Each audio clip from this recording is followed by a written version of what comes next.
So moving on, we're going to go ahead and get to our Week 9 recap.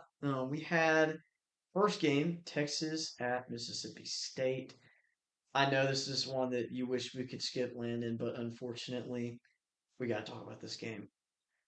I wish, and I genuinely did not know who Brandon Walker was until the beginning of this season, but I wish Brandon Walker was here right now so I could just kind of ask him a couple of questions about how he felt about that game because there's no one who could explain how the Mississippi State fan base feels after this game more than Brandon Walker. He's just going to say it in ways that a lot of other people probably wouldn't. A little more extreme. But anyway, he just kind of exemplifies to me the entire feeling around the program right now, which is unfortunately being pinned all on the head coach, which I think is ridiculous. But this game started off really promising for Mississippi State. We both picked the Bulldogs in this game. They get up by 17, fourth quarter ensues, and it just kind of all was downhill from there.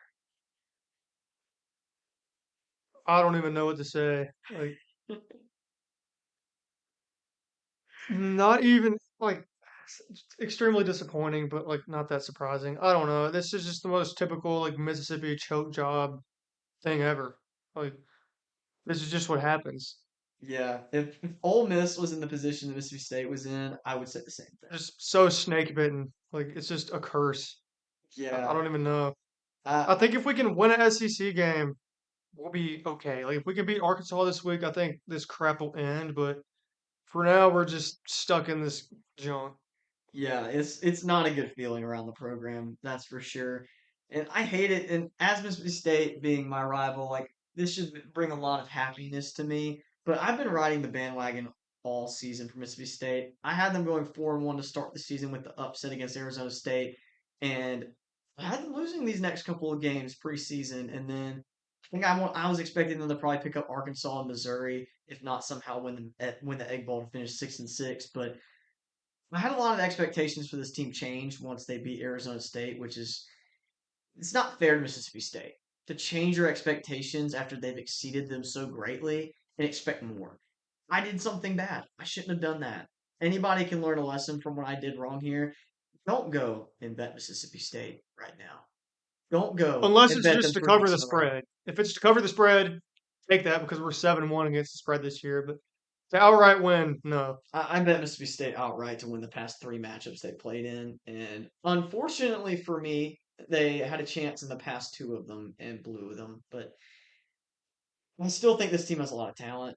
It's just it's not their year right now. It's better than last year, significantly better. Whenever State fans start to complain, I'm always going to point them back to 2-10, Toledo at home. Just remember those moments and tell me that you would rather go back to that, fire your head coach, and do that over again than be in the fourth quarter with ranked SEC teams, which is what's happening right now. I You are a mean, solid offensive line away from being probably 6-2 right now. we're a few plays away from being 7-1 and like in the playoff conversation. Yeah, I didn't Like, want to stretch it that much, but that's you well, I can say mean, that. Tennessee. There's a couple things you could point to in that game, and then obviously Florida and Texas. Like, Yeah, I those mean Florida. 100% should have been games that we won. Florida's the game that out of all three of those, I'm like y'all should have won that game. Period. Like y'all should have won that game.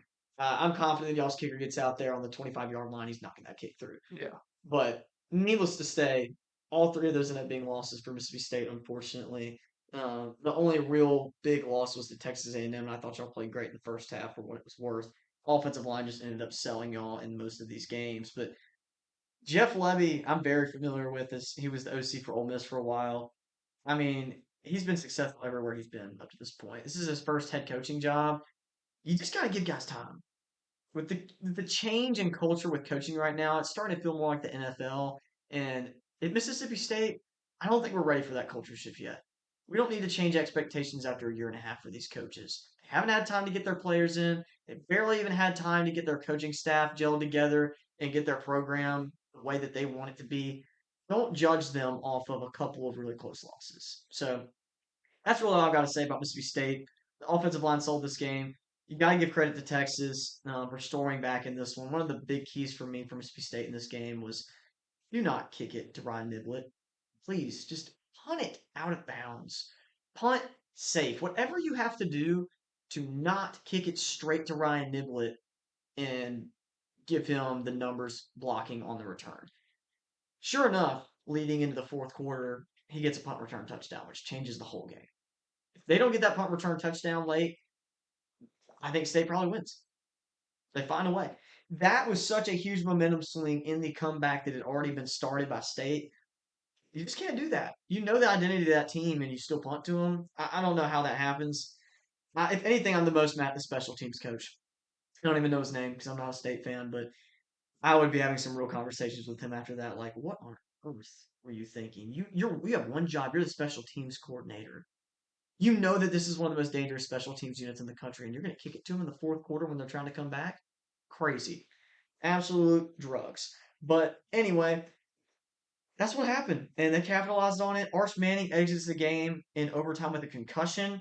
Backup quarterback comes into the game and ends up throwing the game winning touchdown. When he completed that pass in the corner of the end zone, I thought it was out of bounds at first. I was like, dang, that was a really good throw. I saw one replay and knew it was a touchdown. And as soon as they replayed it again, I looked at you. You didn't say anything.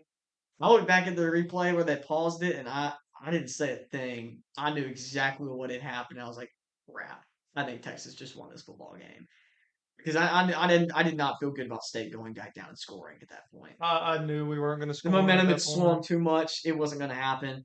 Offensive line, one of the worst pass blocking setups I saw all game was on third down when they had the ball at the end. 77 left tackle just completely whiffs on Colin Simmons. He gets a free run at the quarterback. Just, it was awful. It was terrible. State loses his football game. Texas somehow claws back in the fourth quarter to make this a statement win and to set them back on track to possibly still be in contention, playoffs, and in the SEC. But I genuinely don't see that holding up for very long. Their schedule's tough down the road. They've still got to play Georgia and they've still got to play Texas A&M. I think they lose both of those games, And but they're still going to play Vanderbilt this week. the game that I'm most excited about is this week, and we'll get to it in a minute. They are taking on Diego Pavia in the Doors, one of the hottest teams in the country. This game was a lot of fun. I think this was probably one of the most exciting games of the entire week. Maybe not for State fans, but I thought it was really good. So I'm sure we'll end up revisiting that game at some point during the season. It's one of the better games we watched.